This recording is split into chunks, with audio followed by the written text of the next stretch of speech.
والصلاة والسلام على أشرف الأنبياء والمرسلين وعلى آله وأصحابه ومن تبعهم بإحسان إلى يوم الدين ثم أما بعد السلام عليكم ورحمة الله وبركاته كما جمتوتا في الأدية فتوتا كي نهندك يسانو كان بيالاف كي سجرتا المسلمون نقاف رحمن ربي بك جرتا هندك سنراتو وكسم الكريستانون نهردفو دافو بلتو لأبرتو لأبرتا هندك يسانو نقان اسني فاتو جيتشادا إذا ربي سبحانه وتعالى قرآن كي ستو مؤمن توتا yaadachiisuun hin fayyada jedha. Mata duree kana yeroo hedduullee irraa dubbannu iyyuu malee kan muslimni illee waan tokko yaadachiisedhamee yaadachiisuun isaa isa fayyade akkasuma obboleewwan keenya kiristaanaa immoo itti immoo guyyaa tokko ribaa jara dammaqsa jennee waan yaannuuf irra deddeebinee dubbachuun keenya dirqama ta'a jechuudha. So gara marii keenyaatti seennaa mariin keenya har'aa Yesuus Kiristoos eenyudha waan jedhudha. Egaa akkuma beekamu Rabbi subhanahu wa ta'ala Qur'aana kana alaqaa waa hundumaayyuu akkuma godhe har'allee anis akkuma Rabbiin isa kaani ol godhe anillee Qur'aana Rabbiitiin jalqabaa jechuudha. Rabbiin subhanahu wa ta'ala Qur'aana isaa keessatti maal jedha? Maa kaana li basharin an yu'tiyahu Allah. Rabbiin subhanahu wa ta'ala ilma namaatiif kitaaba kenneefi ogummaa kenneefi nabiyyi isa taasise thumma yaquula linnaasi kunuu namootaan morgasiti abdalli garbicha naaf ta'a ani waaqa keessan jechuudha hin danda'udha Rabbiin subhanahu wa ta'ala. Maaliif jennaan ofiiyyuu nabiyyiidha macaafa kennamee fi ogummaa kennamee fi ogummaan kennamee macaafni erga kennamee booddee dhufe ay namarraa fudhatee dhufe ani waaqadha naaf garbicha ta'a jechuun abadan hin taatudha Rabbiin subhanahu wa ta'ala. Egaa erga akka isaatiiti waa Iisaa alayhi salaam Rabbiin subhanahu wa ta'ala Qur'aana keessatti akkas nuun jedha. Boqonnaa 19 lakkoofsa 16 kaasee 26 Rabbiin subhanahu wa ta'ala wadhkur fil kitaabi Maryam idh intabadhat min ahliha. Yaadachiisi Qur'aana kana keessatti waa'ee Maryaamin gaafa isheen maatii ishii irraati gara baha aduutti deemte isaanirraa haguuggatte sana yaadachiise Rabbiin subhanahu wa ta'ala. Sanbooddeedha Gabriel alayhi salaam yookiin Jibriil gara ishiitti dhufe nama guutuu fakkaatee itti dhufe. Sanbooda maal jette? Ani Rahmaanitti baqadheedhaan jira akkanatti hin buune jetteen isheen nama seetee durbadha baatee waa argiteen beektu waan taateef ergamaa itti dhufe sanaaf ergaadhaaf kan dhufe sanaaf maal jetteen akkanatti hin siqne Ar-Rahmaanitti baqadhee jetteen jennaan lakki ani ergamaa Rabbi biraa siif ergameedhaan dhufe. Ilma siif kennuudhaafan dhufe jedheen. Ka kennuufii dhufe maali? Ilma kennuufii dhufe. Malee waaqa isheedhaaf kennuufii dhufne akka Qur'aana keessatti jechuudha. Egaa erga isheedhaaf kennuudhaa dhufe booddeedhaa maal jedhee akkamitti anaaf ilmi naaf ta'uudhaa danda'a? Dhiirri tokko natti hin buune hin sagaagallee kun akkamitti ta'uu danda'atte aadaa warra Yahudotaa keessatti yookiin mana uumaa keessatti dhiirri tokko sitti mu'alee dubartii tokkotti ilmi argatamuu hin danda'u waan taateef akkamitti argachuu danda'a jettee gaafattee ni jennaan qaala kadhaalika qaala rabbuki. Kanammaa Rabbiin keessila jedhee murteesseedhaa jira. Kun anarratti salphaadha. Ilma abbaadhaan malitti siif kennuun koo salphaadhaan irratti Rabbiin subhanahu wa ta'ala wanni kana godhuuf immoo raajii namootaaf akka ta'uu fi akkasumallee tola narraa taateen Rabbiin subhanahu wa ta'ala akka ta'uufani kana godhee jedhe Rabbiin subhanahu wa ta'ala dubbate dubbiin kun kan muramtedha ilma argatta ilma jedhe tola itti aansiyoo fahamalatu akkuma nama kamiyyuu garaatti baatte kan isheen baatte nama malee waaqa miti. Waaqni garaatti hin baatamu waan ta'eef garaatti kan isheen baatte namadha. Isheenis akkuma namaatti garaatti baatte maal taate hoo isa fudhattee gara fagoo wayitti asiin achi deemte jechuudha. San booddee ciniinsuun itti dhufe akkuma nama kamiyyuu. Ciniinsuun itti dhufe gaafa jedha akkuma dubartii kamiyyuu yaaleetanii yaa badii kiyyaa jetti. Otoon kana dura du'eedhaa irraanfatamee jiraadhe jetti ciniinsuun mucaan garaa keessaa akkuma haadholee keenyaatti deesse waan ta'eef. Saniifuu Rabbiin subhanahu wa ta'ala akka ilma isheedhaaf kennu ilma deessuudha.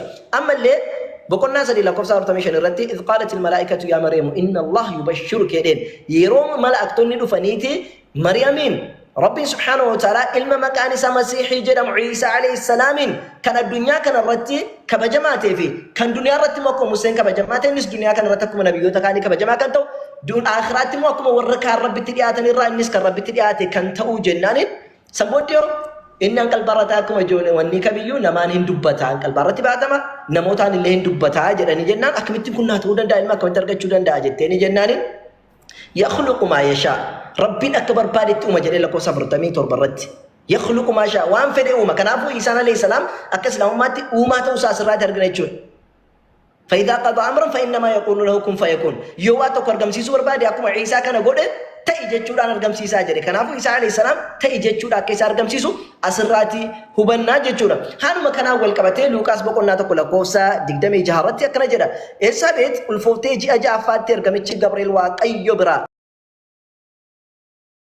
كتابي يجليلا مندر نازرة جنمتي إرجمه إرجان إساس جرا درب ماريام جنمتو كنت تريجر garashitti gaafa ergamu ergaa kana fuudhee dhufee garashitti maal jedha isheen nama Yoosef jedhamu sanyii Daawit keessaa dhalate tokkoof kaadhimamtee turte ergamichi ishee mul'ate Waaqayyo gooftaan si wajjin jira hoo nagaan siif haa ta'u yaa ayyaana qabeetti ittiin jedhee Maariyaam nagaa kana yommuu dhageesse yaadaan dhiphattee kun maal jechuudha jettee of gaafatte yommuu ergamichi isheedhaan yaa Maariyaam Waaqayyo bira ayyaana argatteetta hin sodaatin kunoo hin ulfoofta ilma sin deessaa jedheen maal goota hin ulfoofta ilma sin deessa jedheen Waaqayyo deessan jenne ilma Waaqayyo deessan jenneen ilma ni deessaa jedheen jechuudha akkasuma Lukas Maatiyos boqonnaa tokko lakkoofsa 18 irraa kaasnee ilaalle dhalachuu Yesuus Kiristoos akka kanatti itti fufee jiru ture.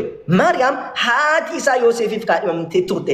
Ishee Yoosefii wajjiniin otoo wal bira hin ga'in hafuura qulqulluudhaan ulfooftee jedhe. Gadisi kala lakkoofsa 21 irratti maal jedhe? Isheen ilma hin deessi atis maqaa isaa Yesuus jettee hin moggaaftaa jedheen. Maal deessi? Ilma deessi jedheeni malee waaqa deessi hin jennee yookaan ilma waaqa deessi hin jenneeni.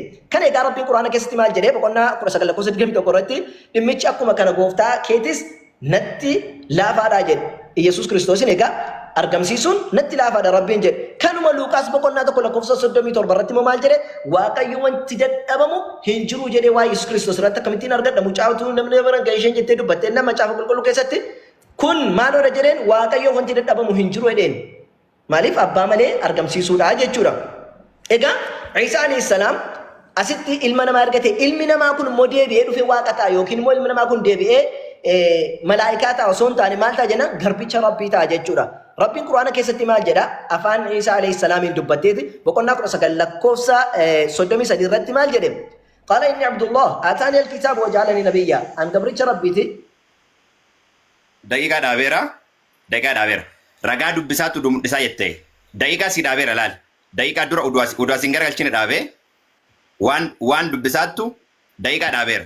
Yeroo na gaafattu mul'isa dirqamaa miti yeroo na gaafattu mul'isuu danda'a abshir iddoo ati isla jette sirrii miti hojjette rakkoon hin jiru amma akkasumatti itti faayi yoo wanni kun deebi gaaffiin kun sirrii miti yookiin dubbatu sirrii miti jedhe baasii agarsiisuu danda'a taa'imii kiyyaa akka gubneef jechuudha so okay qaala inni Abdullah bar inni Abdullah ani gabricha Allahati jedhe ataani alkitaaba wajahal nabiyya macaafa naa kenne nabiyyiidhaan na taasisee jira jedhee dubbate kanuma macaafa qulqulluu keessatti illee dubbatu Isaayyaas boqonnaa 42 faana lakkoofsa tokko irratti Waaqayyo itti fufee maal jedhe garbichi koo inni ani ol qabadhu jedhe garbicha koo jedhee Yesuus Kiristoosin garbicha kan jedhu afaan Ibraayistiin yookiin Hibruutiin abdi jedhama abdi akkuma inni Abdullah jedhe abdi jechuudha afaan Ibraayistiin abdi jechuudha jechuudha akkasuma isa kana deemee yeroo kakuu haaraa keessatti dubbatu maal jedha Maatiyos boqonnaa 12 lakkoofsa 18 irratti innis ilaa hojjetaa koo isaanii fu'adhee isaanii jaallatamaa kan kootii jedheen hojjetaa koo kan jedhu kana peis jedha peis jechuun afaan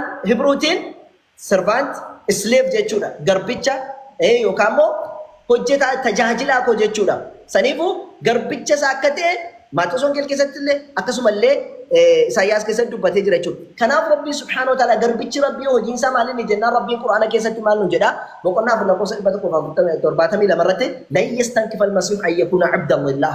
Abboo Iisaan alayhi salaam garbicha Rabbii ta'uu irraa hin nuffuu jedhe maaliif Waaqayyo garbicha koo jedheeni garbicha Rabbii ta'uu irraati hin nuffuu jedhe garbicha Rabbiiti jechuudha.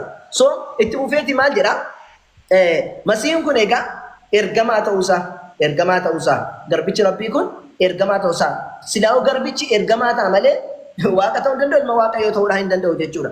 Maal jedha boqonnaa 3 lakkoofsa 49 irratti warasuulan ilaa banii Israa'il ergamaa gara Israa'elotti ijoollee Israa'elitti ergame anni qad ji'tukum bi'aayatin min rabbikum jedhee ani Rabbi biraati keeyyatoota isiniif fideetiin dhufe jedhee itti dubbate ergamaa ilmaan Israa'eliif qofa ta'uusaa yeroo dubbatu jechuudha.